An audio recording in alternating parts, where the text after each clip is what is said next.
Feche os olhos por um momento e tente imaginar o som mais aterrorizante do mundo.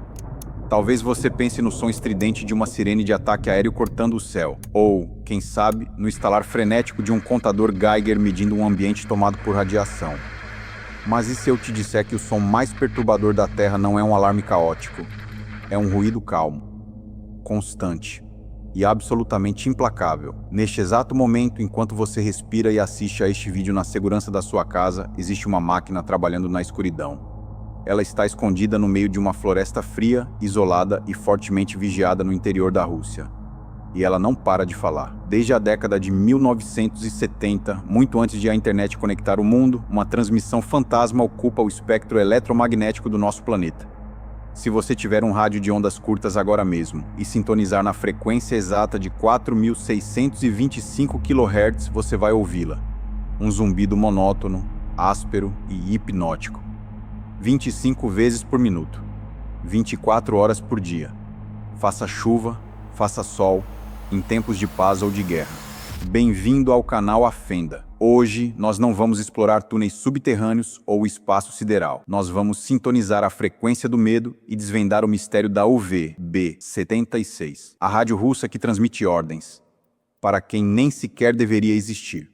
Para entender o nível de loucura dessa história, precisamos voltar ao auge da Guerra Fria. O mundo vivia no fio da navalha. A espionagem não era feita por hackers através de telas de computadores. Ela era feita por agentes físicos, pessoas de carne e osso que andavam pelas nossas ruas, vivendo vidas duplas. E como uma superpotência se comunicava com um espião infiltrado em território inimigo sem ser descoberta? A resposta estava escondida nas ondas de rádio. As chamadas estações de números infestaram o globo. Eram frequências secretas onde os governos transmitiam vozes artificiais lendo longas sequências numéricas. Qualquer pessoa com um rádio poderia ouvir, mas apenas o espião que possuía o bloco de notas criptografado sabia como decifrar a mensagem. Era um sistema inquebrável. Mas, no final da década de 1970, radioamadores do mundo todo notaram algo bizarro vindo do território soviético. Não era uma voz lendo números, era um som mecânico, uma anomalia brutalmente potente que varria a Europa inteira e chegava até as Américas. Um zumbido seco. Ninguém sabia de onde vinha, e o governo soviético sempre negou a sua existência. A mídia ignorou. E assim, essa anomalia ganhou o apelido macabro que carrega até hoje, The Buzzer, ou simplesmente o zumbido. O que torna a UV-B76 tão desconfortável não é apenas o fato de ela existir,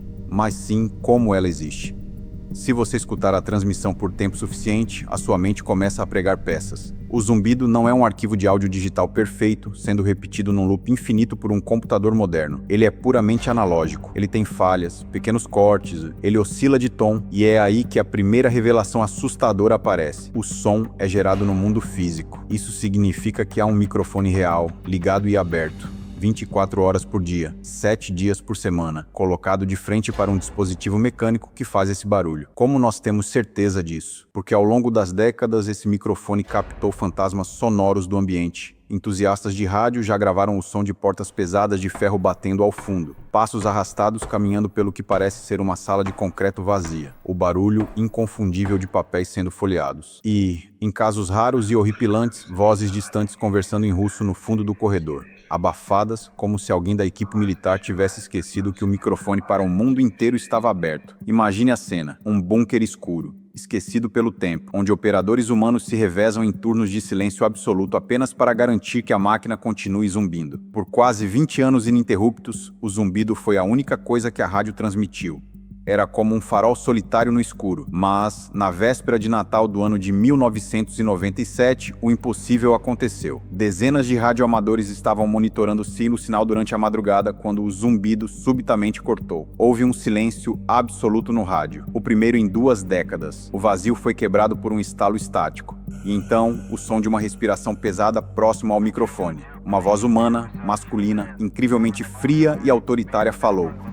E a UVB-76, e a UVB-76, 18008 Bromal, 74279914. A voz repetiu os códigos metodicamente, parou de falar e o zumbido torturante retornou imediatamente, como se nada tivesse acontecido. O mundo da criptografia enlouqueceu na manhã seguinte. O que aquilo significava? Um sinal de ataque? Uma ordem de execução para um agente adormecido em outro continente? Os anos se passaram com raríssimas mensagens de voz. Mas então, Em 2010, a estação pareceu entrar em colapso. O ritmo do zumbido mudou bruscamente. O sinal começou a ser interrompido por trechos de músicas clássicas, como A Dança dos Cisnes de Tchaikovsky. Novas vozes surgiram, incluindo locutoras femininas, lendo listas de nomes russos como Mikhail, Boris e Ana. A atividade da UVB-76 explodiu justo numa época em que o mundo não estava em nenhuma guerra declarada. É aqui que nós descemos para o nível mais obscuro deste mistério. Qual é o verdadeiro propósito dessa aberração? Cientistas tentam acalmar o público dizendo que a rádio é apenas uma ferramenta de medição geológica da ionosfera. A segunda teoria, a mais provável, aponta que é uma linha de comunicação criptografada com a frota de submarinos nucleares russos e com espiões escondidos no Ocidente. A terceira teoria é a que tira o sono dos analistas do Pentágono. Na Rússia, existe um sistema colossal chamado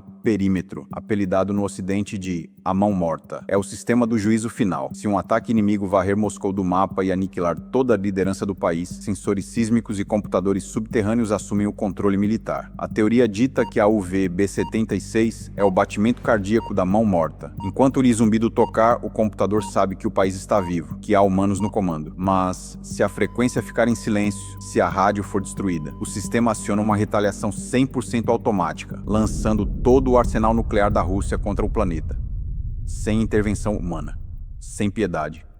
Apenas máquinas vingando a queda de uma nação.